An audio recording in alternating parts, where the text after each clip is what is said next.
Olá, turma! Nós vamos falar hoje sobre o parnasianismo. Na verdade, o que foi o parnasianismo?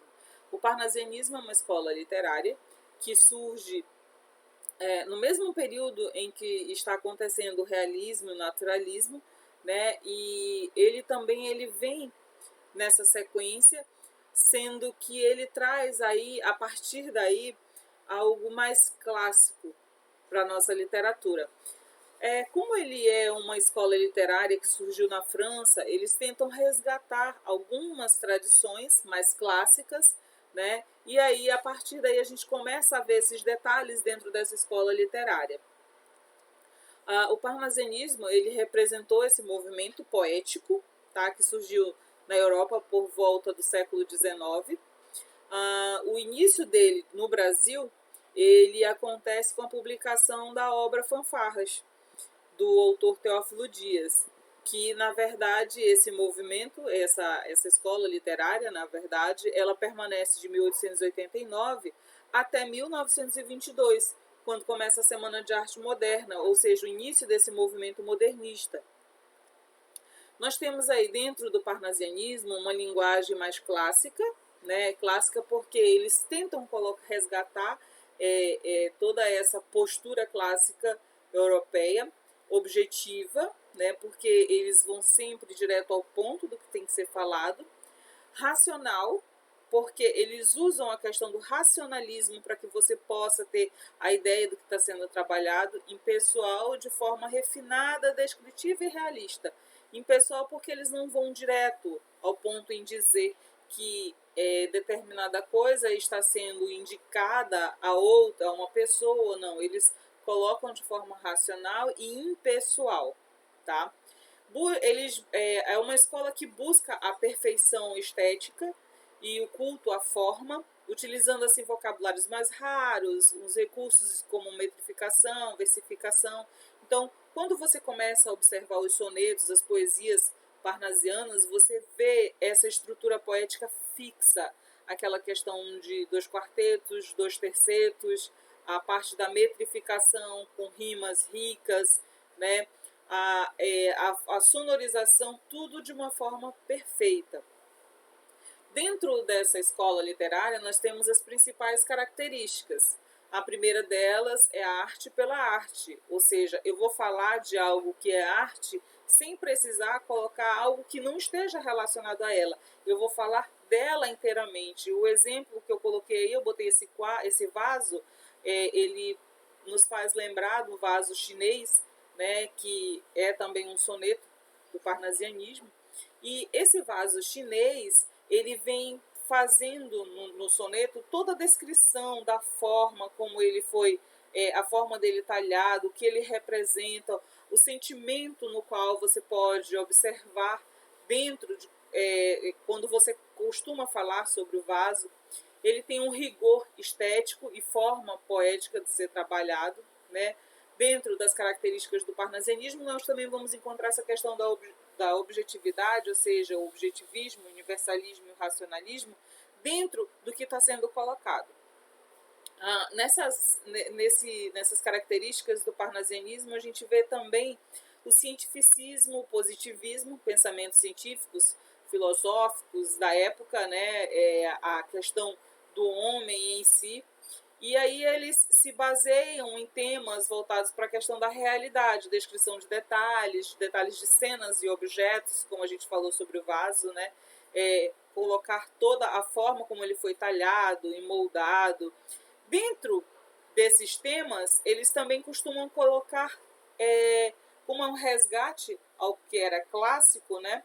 Então eles costumam colocar fatos históricos relacionados à mitologia grega e a valorização dessa cultura clássica, tá? Então, eles pensam no ser perfeito, e nada melhor do que tratar a questão do ser perfeito do que falar da mitologia grega, né? Onde nós encontramos os deuses, que eles eram criaturas perfeitas, bem talhadas e emolduradas pela natureza, que a gente costuma ver toda aquela exuberância em se falar deles, né?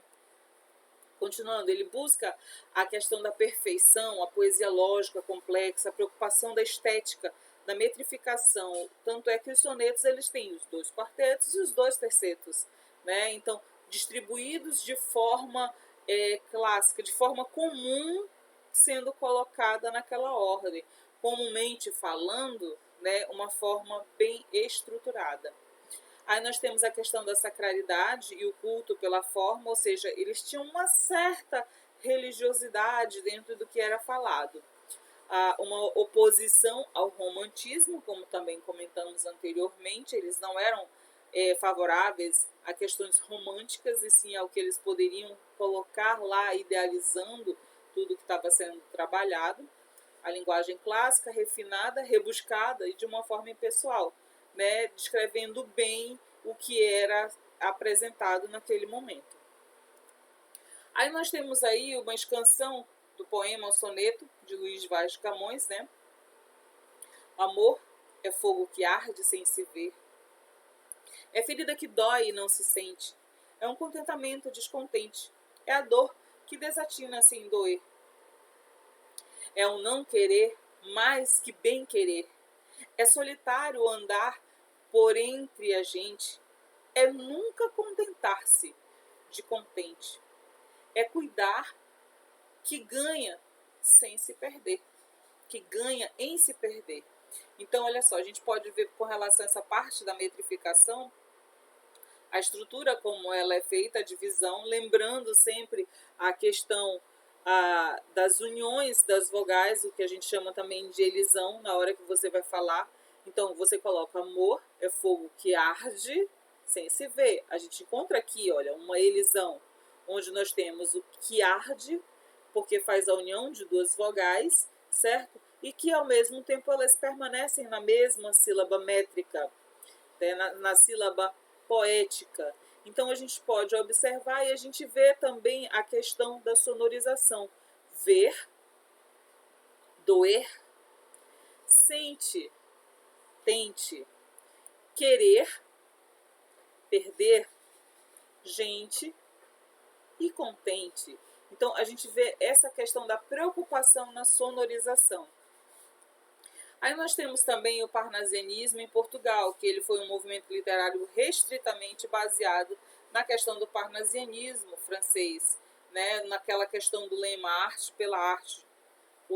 Nesse período, nós temos aí um introdutor desse movimento em Portugal, que é o João Penha, que ele nasceu e morreu entre 1838 e 1919, né? Além dele, também nós temos outros escritores portugueses que se destacaram com as produções poéticas parnasianas, como o Gonçalves Crespo, o Antônio Feijó, o Cesário Verde, né? E as principais obras portuguesas são de João Penha, nós temos aí como um precursor desse movimento parnasiano em Portugal, né? Ele foi formado na Universidade de Direito de Coimbra, local onde ele se juntou aos outros escritores.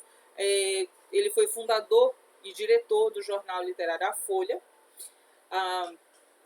Ele foi uma pessoa essencial nessa questão da divulgação das poesias parnasianas.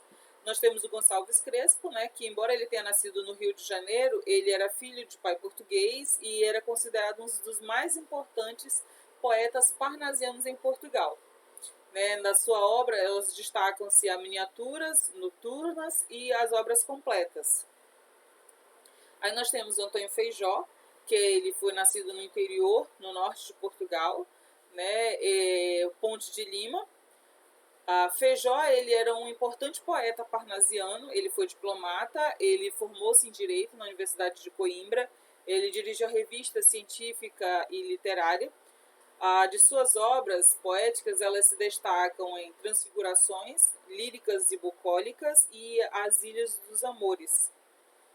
E Cesário Verde, né, que ele nasceu em 1855 e morreu em 1886, ele nasceu em Lisboa. Cesário ele escreveu poesias com tendências parnasianas, realistas e modernistas. Tá? Ele inicia sua carreira literária publicando alguns poemas do Diário de Notícias de Lisboa. Ele teve uma vida curta, morrendo de tuberculose aos 31 anos de idade. A sua obra poética, ela merece um destaque. A que merece destaque é o livro Nós, um livro de poesia. E a compilação póstuma de seus poemas, no caso, o livro de Cesário Verde, né? E aí nós passamos para o parnasianismo no Brasil, que ele teve como marco inicial, como comentamos anteriormente, né, a publicação da obra Fanfarras, do Teófilo Dias. O mais importante escritor brasileiro desse período, eles formavam, os mais importantes, escritores desse período, eles formavam o que nós chamamos de tríade parnasiana. Eram compostas pelo Olavo Bilac, o poeta das estrelas, né? O Alberto de Oliveira e o Raimundo Correia, que conhecemos também como o poeta das pombas, né? E aí a gente observa que essa tríade é como se fosse um triângulo, né? Basicamente naquela região de Minas Gerais, a região do Triângulo Mineiro e tal. Então nós temos aí esses três escritores, né? Olavo Bilac, Alberto de Oliveira e Raimundo Correia. Os escritores parnasianos, na verdade, eles buscavam sentido para a existência humana por meio daquela questão da perfeição estética, né? Por isso, a preocupação deles em a questão da arte pela arte. E aí nós temos aí a tríade, né, do Raimundo Correia, o Olavo Bilac e o Alberto de Oliveira. Nós temos o Raimundo Correia, né, que ele foi juiz, poeta e um dos fundadores do sodalício brasileiro maranhense. Ele publicou seu primeiro livro, Primeiros Sonhos, em 1879. Sua obra ela representa características românticas, parnasianas e simbolistas. Tá? Dessa forma, a poesia em si possui um caráter pessimista, apresenta grandes preocupações na métrica com relação àquela estrutura que nós já tínhamos conversado sobre os sonetos, né? Aí temos também o Olavo Bilac, que ele é um dos grandes escritores parnasianos, né? Ele é conhecido como o príncipe dos poetas brasileiros.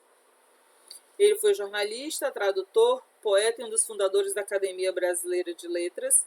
A sua obra ela é caracterizada por uma linguagem clássica, com conteúdo, histórias. Ele era uma pessoa emotiva e dentro das obras dele a gente consegue ver essa parte emotiva dele, né? E assim, as suas principais obras foram crônicas e novelas, crítica e fantasia, conferências literárias, dicionários de rimas, tratados de versificação, ironia e piedade, e a obra Tarde. Já o Alberto de Oliveira, ele era mais conhecido como pseudônimo Alberto de Oliveira mesmo, tá? Foi um poeta, professor, farmacêutico e um dos fundadores também da Academia Brasileira de Letras. Ele publicou sua primeira obra, Canções Românticas, em 1878, né? A respeito desse livro, podemos caracterizar assim alguns aspectos bem românticos ainda dentro dessa obra dele. Ele foi um poeta parnasiano cujas obras elas eram caracterizadas por uma temática dentro dessa estrutura parnasiana como algo bem minucioso, retratos, quadros, cenas. Ele sempre tentava retratar tal qual ele conseguia visualizar tudo isso daí, tá bom? E aí nós temos as suas obras que merecem mais destaque, são Meridionais, né, de 1884, Versos e Rimas, em 1895, Poesias, em 1990, Céu, Terra e Mar, em 1914, O Culto da Forma na Poesia Brasileira, em 1916.